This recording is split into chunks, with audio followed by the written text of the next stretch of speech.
हनुमान जयंती के पावन पर्व पर आपको मैं हनुमान जी की पूजा में जो सब लोग गलती करते हैं वो बता रहा हूँ कि गलतियाँ क्या करते हैं जिससे उसका पूरा पूरा लाभ नहीं मिलता। जो भी हमारे हनुमान जी के मंदिर हैं, जहाँ भी हनुमान जी की मूर्तियाँ हैं, हम लोग पूजा पाठ करने के लिए जाते हैं और हनुमान जी को मिठाई क्यों नहीं चढ़ानी चाहिए ये भी मैं बता रहा हूँ कि हनुमान जी को मिठाई नहीं चढ़ानी चाहिए। सब लोग यही भूल करते हैं कि बूंदी का और बूंदी हनुमान जी को लाकर बूंदी का लड्डू और बूंदी वगैरह चढ़ाते हैं। ये बिल्कुल नहीं चढ़ाना चाहिए, बहुत ही समझ लीजिए कि ये गलत है। ये हमारे हिंदू धर्म से इसका कोई वास्ता नहीं है। क्यों, उसका भी कारण बताऊंगा।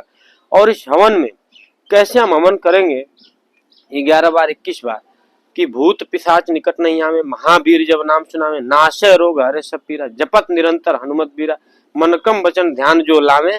मने मन क्रम वचन और ध्यान, मन क्रम वचन वाणी व्यवहार विचार आहार संबंध सब में हम हनुमान जी को आत्मसात करेंगे, तब जाकर ये हनुमान जी की भक्ति सार्थक होगी।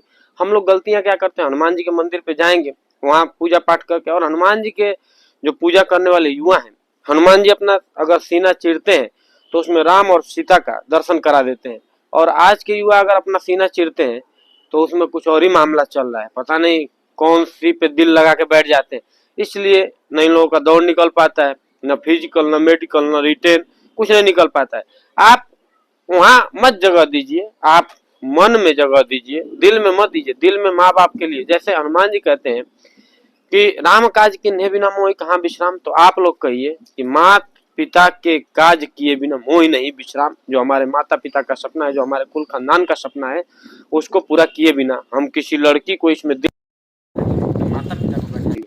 हनुमान जी को मिठाई इसलिए नहीं चढ़ानी चाहिए कि जो शक्कर होता है ना, चीनी जो बनाई जाती है, उसकी बहुत अलग प्रक्रिया है, वो फायदा भी नहीं करती। आपको पता ही है कि चीनी नुकसान करती है। इसलिए हनुमान जी को गुड़ का प्रावधान है, गुड़ चढ़ाइए, चीनी मत। चीनी का कोई भी सामान खास करके बचिए आप। मिठाई भी चढ़ाने से आप घर का अगर शुद्ध मिष्ठान बना रहे हैं तो उसको आप अर्पित करिए, लेकिन दुकानों में उसमें इतना केमिकल मिलाया जाता है।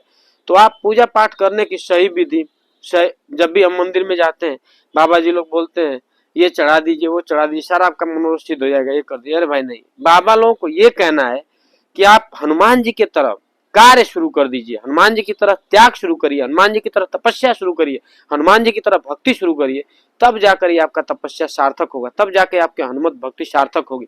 ये हनुमान जयंती के पावन उपलक्ष्य में आप लोग एक संकल्प लेंगे इस आहुति के द्वारा। जैसे हमने डाला ओम हनुमते नमः, ओम हनुमते नमः, तो आप बिल्कुल हनुमान जी को एकदम ध्यान में रखिए अपने, और संकल्प लीजिए कि जिस तरह से हनुमान जी ने मर्यादा पुरुषोत्तम प्रभु श्री राम का काज किए बिना रुके नहीं, ठहरे नहीं, विश्राम नहीं किया, उसी तरीके से हम लोग भी अपने माँ बाप के सपने को, अपने सपने को, अपने कुल खानदान के, अपने देश के, अपनी सभ्यता संस्कृति के सपनों को साकार किए बिना हम जब खुद अपने आप को महान बनाएंगे, जब अपने आप को हनुमान बनाएंगे, तब तो ये भारत को हम महान बना पाएंगे। इसलिए सबसे पहले हम लोग भक्ति अगर करें, सारे युवा सभी लोग, भूत पिशाच तो ऐसे भागेंगे हनुमान जी के नाम से, जिस तरीके से आप समझिए कि सूरज के आने से अंधेरा भागता है। इसलिए सभी लोग एक संकल्प उठाना है आपको, बस हनुमान चालीसा पढ़िए नहीं, बस हनुमान जी को मानिए नहीं, हनुमान जी को जानिए, अपने अंदर हनुमत शक्ति को ध्यान करिए, लाइए, अपने अंदर रखे हनुमान को जगाइए, और अपनी त्याग तपस्या भक्ति के द्वारा शक्ति अर्जित करिए। जिस तरीके से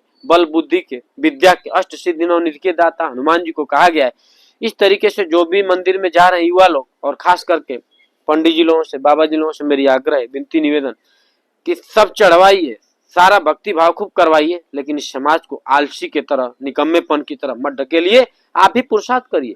युवाओं को कहिए कि हनुमान जी की पूजा तभी सार्थक होगी जब आप हनुमान के जैसे कार्य शुरू कर देंगे। जिस तरीके से माता सीता का पता लगाने के लिए जब हनुमान जी जा रहे हैं, सबने देखा होगा टीवी सीरियल में, कितनी उनके जीवन में उस समय कितनी चुनौतियां आ रही हैं, वो घबरा नहीं रहे हैं, वो उसका सामना कर रहे हैं और डट के कर रहे हैं। इसलिए उन्होंने जो शक्ति अर्जित की, जो भक्ति अर्जित की, उससे जाकर पूरे लंका को अकेले ही बतला दिया कि इस भक्ति में और इस पुरुषार्थ में अनंत प्रचंड जो हमारी शक्ति पुरुषार्थ से अर्जित हुई है, उसमें कितनी शक्ति है।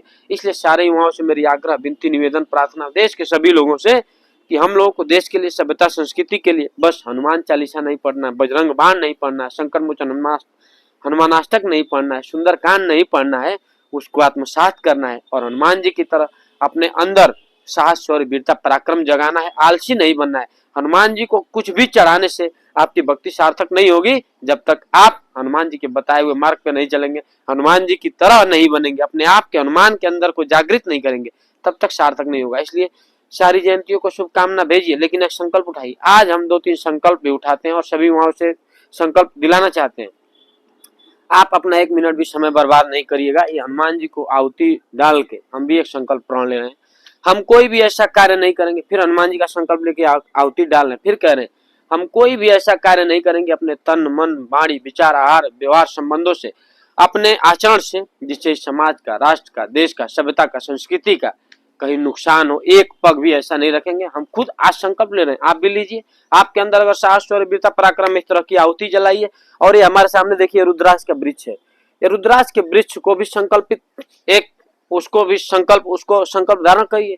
उसको ये सोचिए कि रुद्राक्ष जो शिव का ही रूप है, वो वृक्ष हमारे सामने है, तो उसकी सन्निधि में ये हवन कर रहे हैं हम। और फिर एक संकल्प ले रहे हैं कि हमसे जितना बन पड़ेगा इस समाज के लिए, राष्ट्र के लिए, देश के लिए, सभ्यता संस्कृति के लिए, अपने कुल खानदान के लिए, अपने इस देश के लिए, वो सब करेंगे। लेकिन कोई ऐसा कार्य नहीं करेंगे जिससे हमारी मातृभूमि कलंकित हो, जिससे भारत कलंकित हो, जिससे हमारा तिरंगा शर्मसार हो, जिससे हमारा राष्ट्र शर्मसार हो। तब जाकर ये हनुमान जी की भक्ति सार्थक होगी।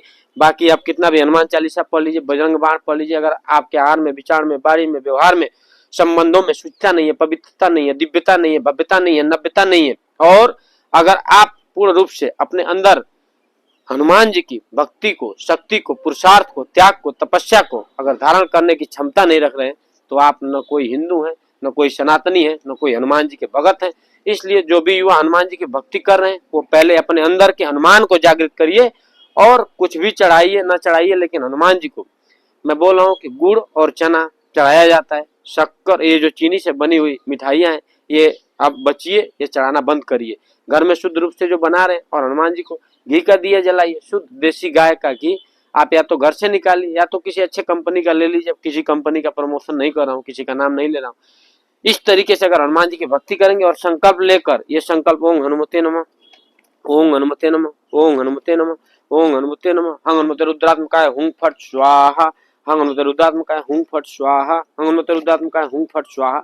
इस तरीके से आप हवन करिए और अपने अंदर ये सोचिए कि हम ये हवन तो डाल रहे हैं, तो इसमें अपने अंदर की अपने बुराइयों को, अपने दुर्व्यवहारों को, दुर्विचारों को, अपने दुर्गुणों को, दोषों को, इसमें सब जला रहे हैं। और आज के दिन से हम नई पारी की शुरुआत कर रहे हैं। आज के दिन से हम पूर्ण रूप से पवित्रता में, सात्विकता में जिएंगे, अपने अंदर के हनुमान को जागृत करेंगे, अपने आप को हनुमान बनाएंगे। जब अपने आप को हनुमान बना पाएंगे, तभी देश को हम महान बना पाएंगे, अपने घर परिवार को महान बना पाएंगे।